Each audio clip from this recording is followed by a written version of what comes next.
Hey everyone, I'm Big John, and welcome to another episode of the Diz Ability Show. So, this week I want to talk to you about Skyliner tips. Now, if you're staying at Art of Animation, Pop Century, Caribbean Beach, or Riviera, if you're staying at Riviera and you're DVC, you're lucky. I'm DVC too, no envious. But anyway, it is the best way to get around if you're staying at one of those resorts, especially if you're heading to Epcot or Hollywood Studios. So, when you go there, now, of course, as I mentioned last week, you gotta wear a mask when you go on the Skyliner.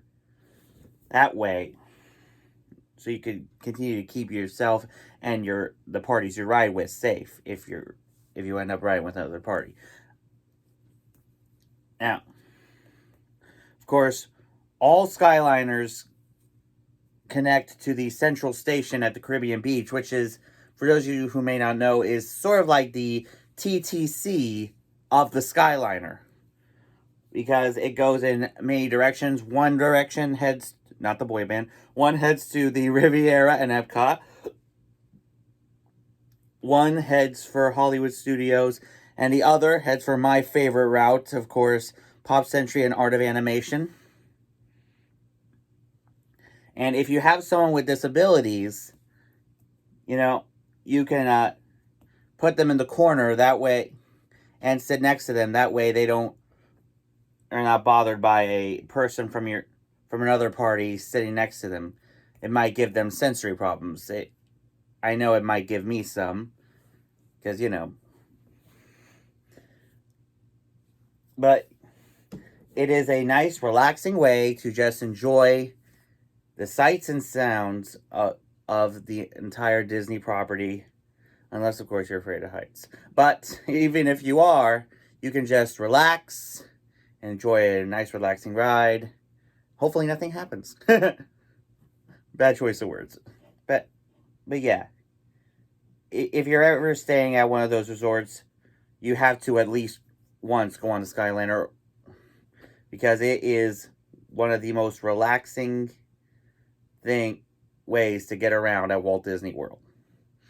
So anyway, that's my tip. Let me know in the comments if you have any questions on how to do Disney for people with disabilities, and I'll make sure it gets into a future episode. Now it's time for this week's Top 5. So, there are some very classic attractions at Hollywood Studios. Some that aren't even there anymore, and some that need to come back, if you know what I'm talking about. So, this week, we're going to do my top 5 classic Hollywood Studios attractions. Now, to be clear, these are attractions that are either still there, or used to be there, or need to come back. Anyway, number 5, the Tower of Terror. The Twilight Zone Tower of Terror. It opened in 1994. The classic show Walt Disney World Inside Out. Look it up. It's a great show. Did some previews of it.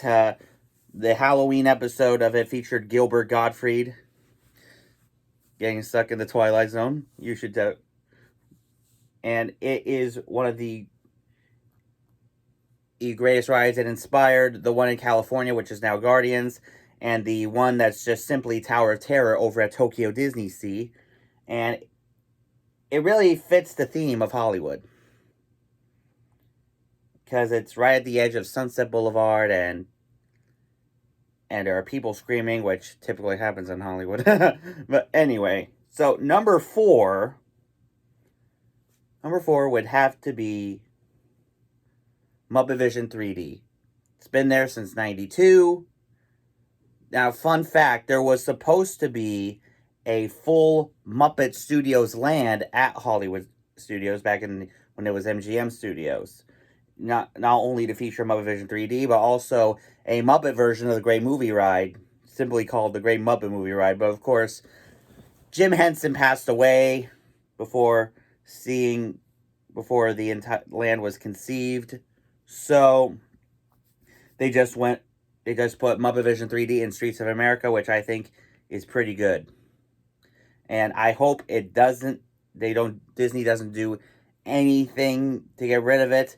They should keep it. Hopefully they don't, and if they announce an expansion for Galaxy's Edge, keep it away from Muppets, please. But yeah.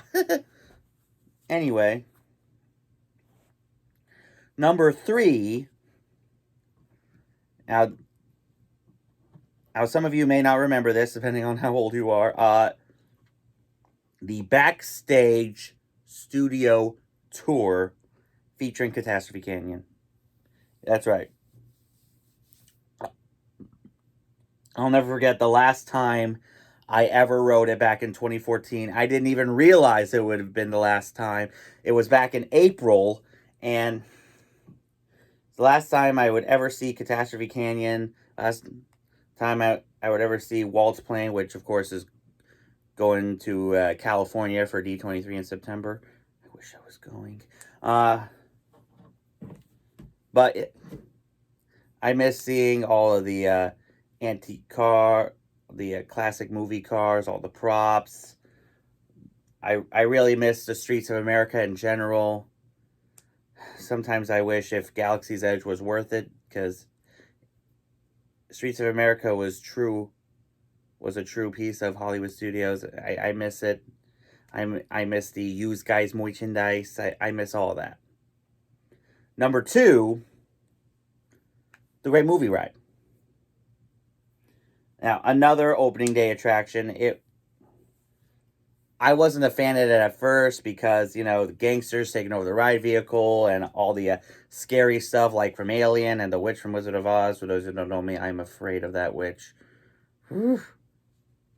But I think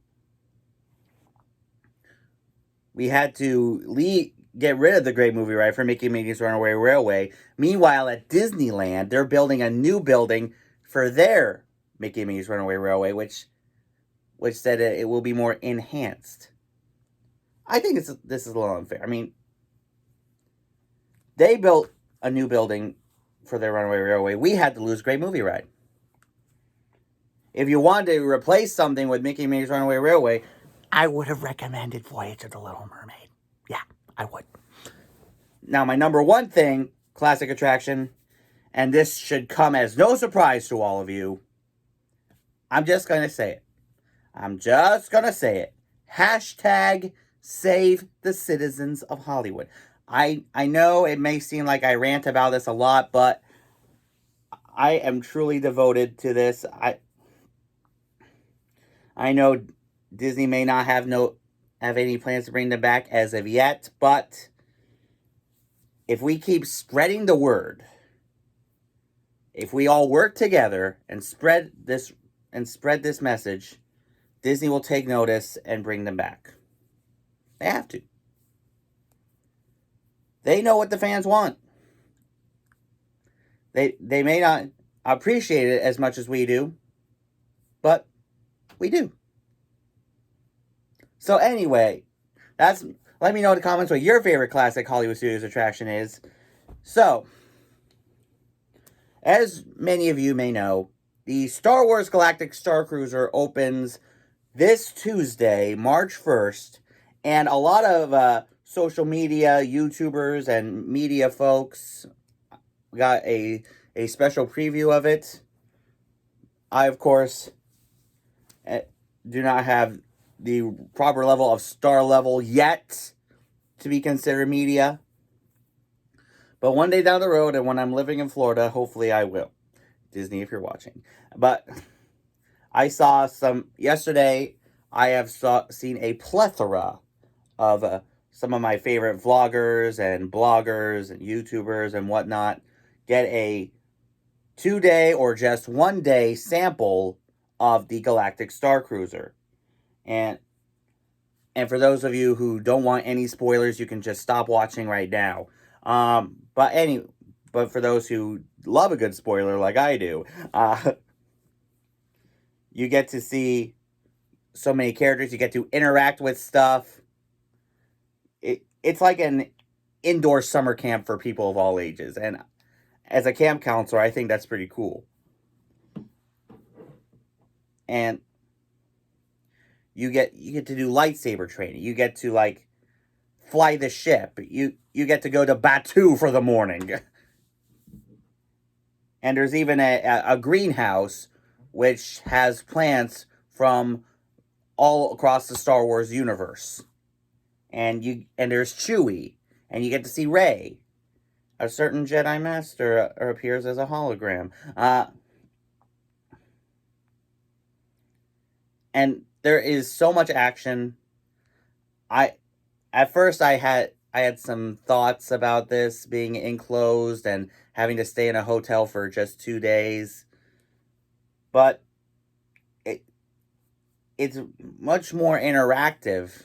Looks much more interactive than I thought it would be. And who knows, maybe one day I'll do it. If I have the right money, if I win the lotto, or if I get invited. Disney, if you're watching. But anyway, that's this week's show. Let me know in the comments if you have any questions on how to do Disney for people with disabilities, and I'll make sure it gets into a future episode. Now for this week's shout-outs, make sure if you're looking to plan your next Disney vacation, we recommend our favorite travel agent, Kim Colean. That's Kolean. She Plans Travel. Kim Colean, She Plans Travel. That's her Facebook page. Contact her, and she is an autism mom. She can help you plan a great Disney vacation if someone in your party has disabilities or not. Either way, she is one of the best. So if you're planning a vacation, I highly recommend having her as your agent. Also, make sure you guys check out the Sable Family Vlogs. They do great vlogs and live streams on YouTube and Facebook. They do all sorts of Disney stuff. Make sure you check them out. Also, make sure you check out my buddy Michael over at Mousepiration. He has been recently doing some vlog videos of him down in Florida.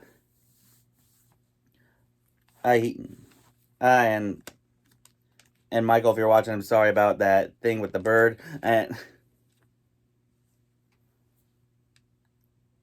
But check him out. He does the Not So Late Night Mousepiration talk show once or twice a month. Also, make sure you check out Bethany at Villain's Advice. She does amazing park vlogs and unboxings and whatnot. And as always, for the latest attraction news, make sure you check out my good friends over at Attractions Magazine. Next week on our show starts our March Madness tournament. If you have not subscribed here yet to the Big John Network, what in the Walt Disney World are you waiting for? Tap the bell for notifications so that you never miss a second of the action. And until next time, have a zippity-doo-dah day.